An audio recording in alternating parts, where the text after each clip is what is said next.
Salam semangat, Oma Sate Padek Lamut. Shalom Bapak Ibu Saudara yang terkasih dalam Tuhan Yesus Kristus.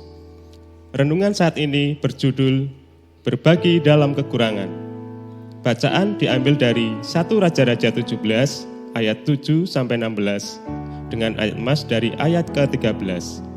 Tetapi Elia berkata kepadanya, "Janganlah takut, pulanglah, buatlah seperti yang kau katakan, tetapi buatlah lebih dahulu bagiku sepotong roti bundar kecil daripadanya, dan bawalah kepadaku.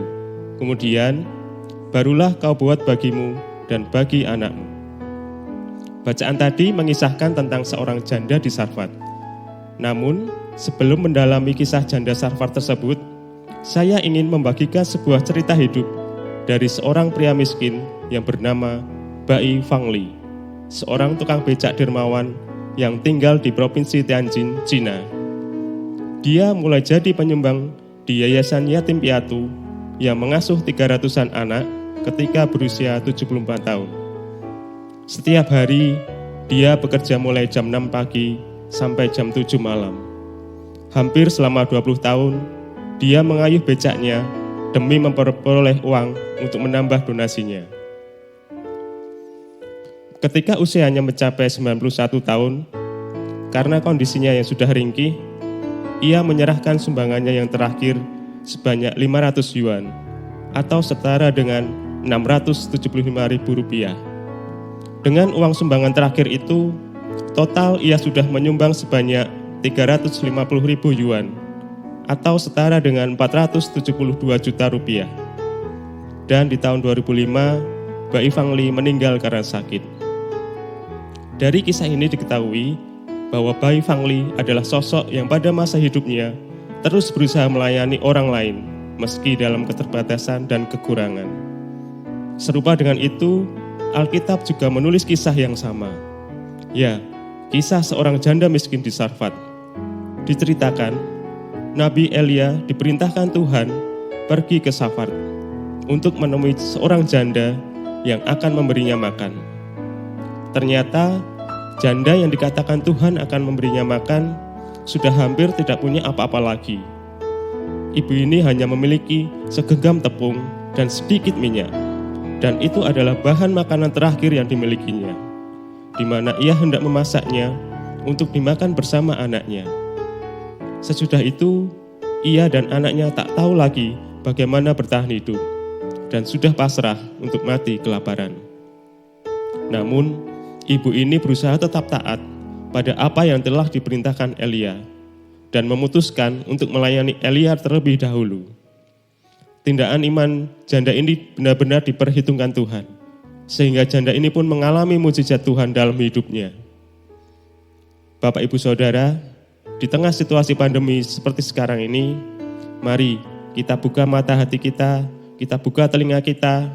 Apakah ada sesama yang sedang berkesusahan atau membutuhkan pertolongan? Entah tetangga di dekat rumah kita atau warga lain yang tidak satu lingkungan.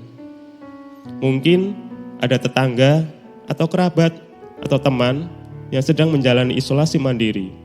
Sudahkah kita mencoba membantu? Minimal menanyakan keadaan mereka atau menanyakan apa yang mereka butuhkan segera. Bapak Ibu Saudara, situasi saat ini sedang menguji kepekaan kita, rasa peduli kita, bahkan rasa kemanusiaan di dalam hati kita. Sekecil apapun yang bisa kita lakukan dengan kerelaan hati untuk mereka yang membutuhkan, Tuhan pasti perhitungkan. Mungkin keadaan kita juga sedang tidak dalam kecukupan. Namun, belajar dari janda di Sarfat tadi yang mau berbagi di dalam kekurangan atau keterbatasan, Tuhan pasti menolong dan memampukan kita. Bahkan mukjizatnya akan diadakan untuk kita. Mari kita belajar mempraktekkan iman kita. Kemurahan hati adalah masalah sikap, bukan keadaan. Tuhan ingin setiap kita untuk menjadi pribadi yang murah hati, terlepas apakah kita dalam keadaan berkelimpahan atau tidak.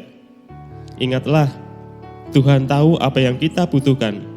Jika Dia berkehendak untuk menjadikan hidup kita sebagai saluran berkat bagi orang lain, maka Tuhan pasti akan memberkati dan memelihara kehidupan kita. Selamat menjalani hidup dalam kasih dan murah hati. Semoga damai sejahtera dan pertolongan dari Tuhan Yesus selalu menyertai kita semua. Mari kita berdoa. Tuhan, hari ini kami belajar bahwa Engkau ingin kami untuk menjadi saluran berkat bagi orang lain. Ampuni kami jika selama ini kami hanya memikirkan diri kami sendiri dan tidak memperhatikan orang lain di sekitar kami. Kami mau belajar taat untuk menjadi pribadi yang murah hati, seperti yang Kau inginkan ya Tuhan. Apapun kondisi yang sedang kami alami saat ini, kami percaya bahwa Tuhan tidak akan pernah meninggalkan orang-orang yang taat kepadamu. Kami akan menyalurkan setiap berkat Tuhan yang kami terima di dalam hidup kami. Kiranya tangan kasih Tuhan selalu menyertai kami di dalam segala keadaan kehidupan kami. Di dalam nama Tuhan Yesus Kristus, kami telah berdoa. Amin. Demikian renungan kita pada saat ini. Sampai jumpa di edisi Omah Sate Pade Klamut berikutnya. Semangat pagi, selamat beraktivitas, Tuhan Yesus memberkati.